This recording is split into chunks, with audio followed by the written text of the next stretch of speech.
My name is Marty, and I am back with an as promised Drawing the Light collection video. Drawing the Light is predominantly a one-man vision, I guess, but there are other people in the band to help out from Australia, Tasmania area, I believe. They're a band.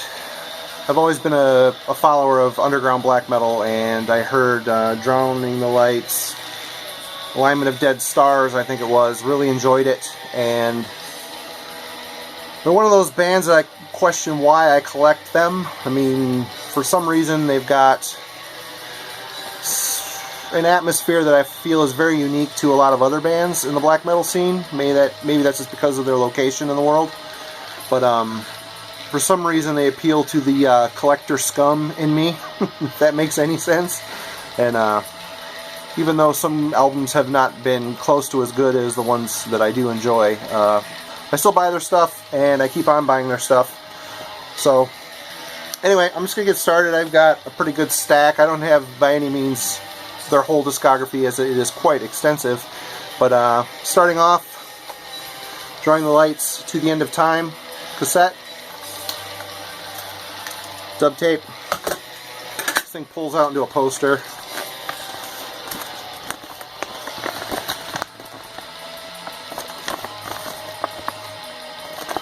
Pretty good, pretty barren, kind of sloppy, but I'm pretty sure that is what they're going for. A lot of this earlier material to me is real hit or miss. Some of it is really outstanding. Others seemed quite improvised. For instance, Amongst the Bones.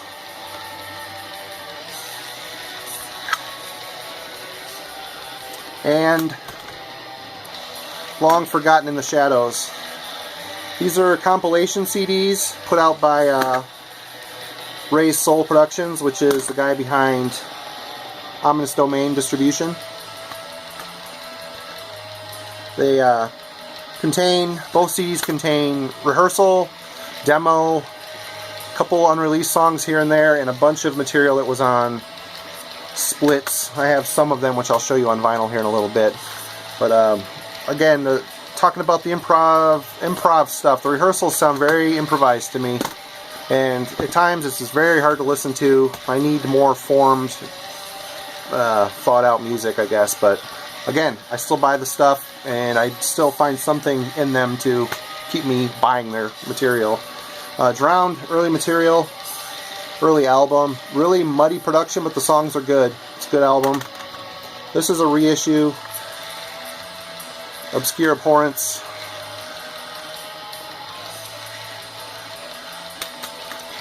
Moving on, we got Through the Noose of Existence. Asgard Music. Again, I don't even know if I have these in the correct order. I have never sat down Metal Archives and plotted out. I usually like to keep things in chronological order in my collection, but bands like this, they're so widespread. What I know is the newest I put at the end, and the rest just fills in. World Long Dead. Pretty good album. Obscure Abhorrence again. Label.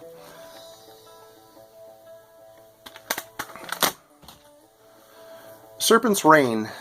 I haven't listened to this much. The vocals seem very...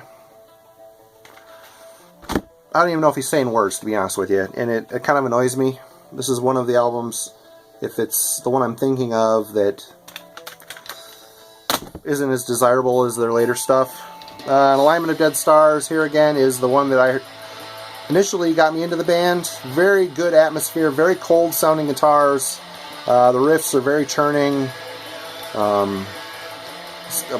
Cold is the best way to describe the album, but the album is very much a unique atmosphere all of its own. Very enjoyable album. If you're going to start off with this band, I would suggest this, and the latest one, which I'm getting to here in the pile. Here's another one I heard early on, the Fading Rays of the Sun EP. It's very much in the same vein as Alignment of Dead Stars. Very well composed. And executed black metal.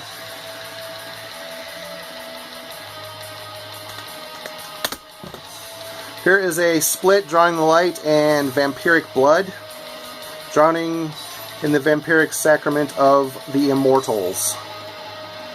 Kind of a stupid cover, but it's actually a very good split. Both bands produced some fine material for this split. They sound very similar to each other, actually, to be honest.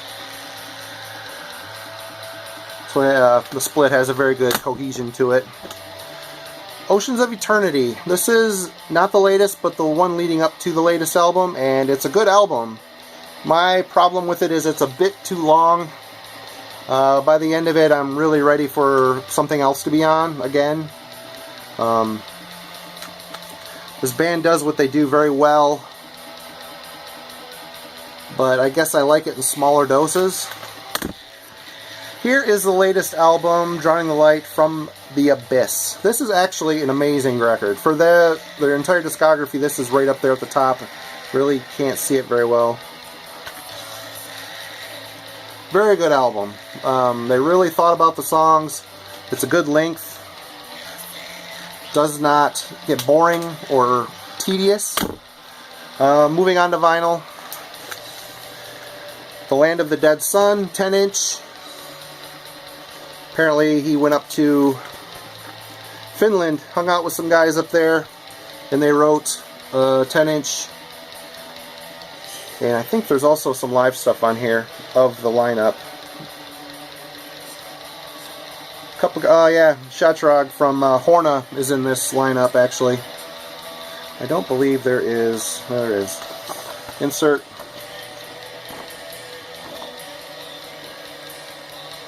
And to be honest, this is kind of a cool idea for a band, but it's pretty raw, pretty sloppy. The playing is quite sloppy, actually. It's just black vinyl.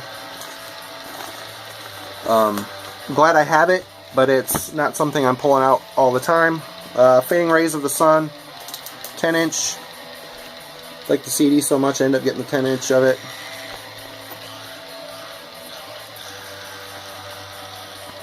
There is no insert in this one, just black vinyl. None more black. Moving on, we've got the Weeping Moon 10-inch. Another good solid effort. When these guys are on a roll, they put out some good material. If you're into underground, really cryptic sounding black metal, these guys really do a good job. Hit or miss, but when they're on, they are definitely worth checking out. Black vinyl. Another 10-inch, Diabolical Winter Spells. Pretty cool cover.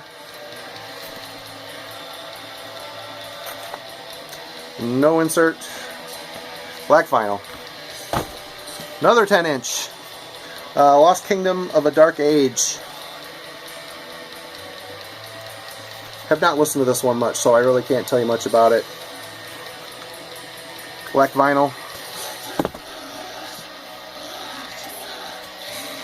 Split with Old Oak. This is just kind of a super limited to 150 copies on Winterreich. This isn't even a jacket, it just folds open. Black vinyl. Again, pretty limited. Kind of glad to have it.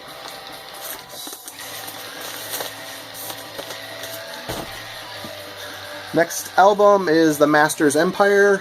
Pretty scattered. Playing is hit or miss, but the songs are good. Enough to keep you interested. Again, the cold style cuts through this thing like a knife.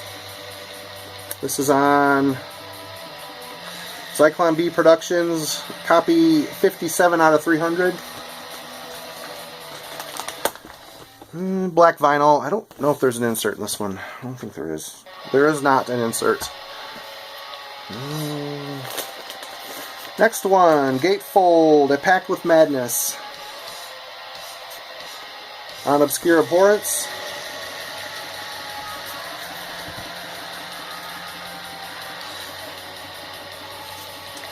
No insert, black vinyl. Come to find out, buying the colored vinyl of this are usually the smaller quantities and the more collectible and very expensive. Drawing the Light of Celtic Blood and Satanic Pride, Japanese OBI on there. This is a reissue, Japanese reissue on, oh geez, don't know, can't tell. Insert.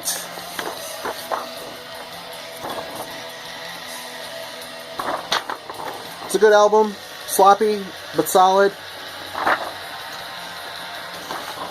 Sloppy but solid, I guess that's a good way to sum these guys up. They certainly have not reinvented the wheel when it comes to black metal, but they do it quite well. Another gatefold, The Blood of the Ancients, Obscure Abhorrence. Inside, reverse board printing, so it's nice and rough.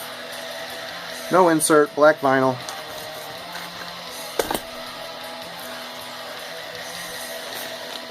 Next album is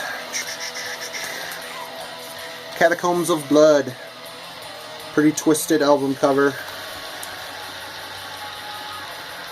This again, gatefold.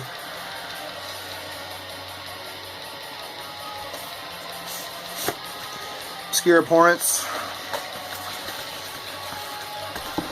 Moving on, next album, my favorite, An Alignment of Dead Stars.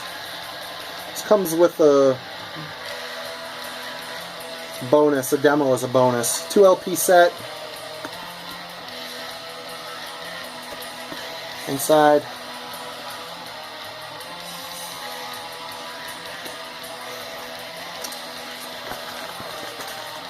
Kind of the Dark Throne aesthetic in their design, which is fine by me, it works.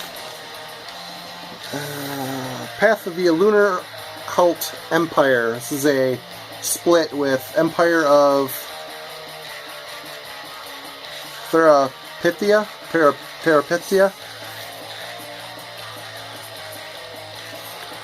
Solid split. On an Obscure Abhorrence. Printed inner sleeve. Just dropped the jacket on the ground. That always makes me happy.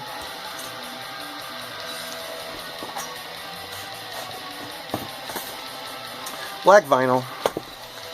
Okay, last one I have for this collection update is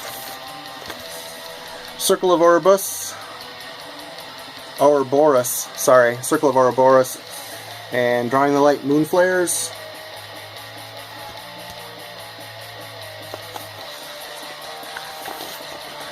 Printed inserts. Lyrics for each side, each band. Black vinyl. And that's all I have, which is quite a bit. Probably more than a lot of people have of this band, I guess. Again, if you like Drawing the Light or dislike them, want to hear what you have to say about it, let's get talking about these guys. If you like what you see, subscribe, give me a like, and thanks again for checking out the channel. Again, I'm pretty overwhelmed by the response so far. People seem to like what they're seeing, and that's definitely cool by me. And thanks again for watching. See ya.